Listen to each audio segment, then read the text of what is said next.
સુરતમાં યોજાયેલ વાઇબ્રન્ટ ગુજરાત કોન્ફરન્સનો બીજો દિવસ પૂર્ણ થયો છે, જેમાં કેન્દ્રીય કેમિકલ એન્ડ ફર્ટિલાઇઝર મંત્રી જેપી નડ્ડા, નાયબ મુખ્યમંત્રી હર્ષ સંઘવી સહિત રાજ્યના વરિષ્ઠ નેતાઓ ઉપસ્થિત રહ્યા હતા।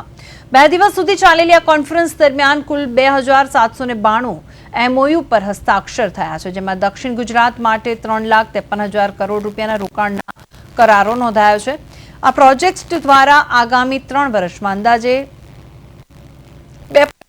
80 લાખ લોકોને રોજગારી મળવાની શક્યતા વ્યક્ત કરવામાં આવી છે।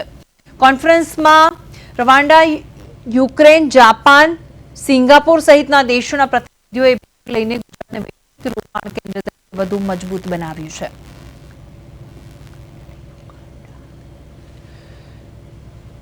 આપણે રેફ્રિજરેશનના રિલેટેડ ઇક્વિપમેન્ટ મેન્યુફેક્ચર કરતા છે। આપણી કંપનીનું નામ ઇન્ટોવેક્સ કુલિંગ ટેક છે। આપણે જે ઇઝ ઓફ ડુઈંગ બિઝનેસની વાત કરીએ તો ગવર્મેન્ટનું ખૂબ જ સપોર્ટ મળતું છે કે ભાઈ આપણે સબસિડીમાં કેપિટલ સબસિડી ઇમ્પોર્ટ અને આપણે ઇન્ટરેસ્ટ સબસિડીમાં બધું સપોર્ટ મળતું છે।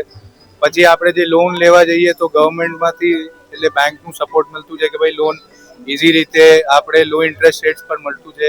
પછી ZED ક્વોલિફિકેશન હોય તો આપણે ઇન્ટરેસ્ટનું એટલે કે આપણે રેટ ઇન્ટરેસ્ટ કમ થઈ જાય તો એના પ્રમાણે ISO કમ્પ્લાયન્સ થાય, ZED નો ઇન્ટરેસ્ટ સર્ટિફિકેટ મળે। તો આ બધા ના લીધે આપણે જે કામ કરવાનું એટલે સપોર્ટ ફાસ્ટ થાય, પછી કેપિટલ ટર્નઓવર પણ ફાસ્ટ થઈ જાય।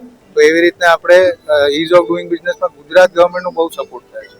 प्रथम था अवार्ड मिला है हमें बेस्ट MSCS अवार्ड जो ST कैटेगरी में हमें प्राप्ति हुआ है गवर्नमेंट से, प्लस राशि भी मिली है, सर्टिफिकेट भी मिली। सर 2024-25 में हमने बेस्ट MSc वर्क किया है, जिसके बेस पे हमें अवार्ड मिला है।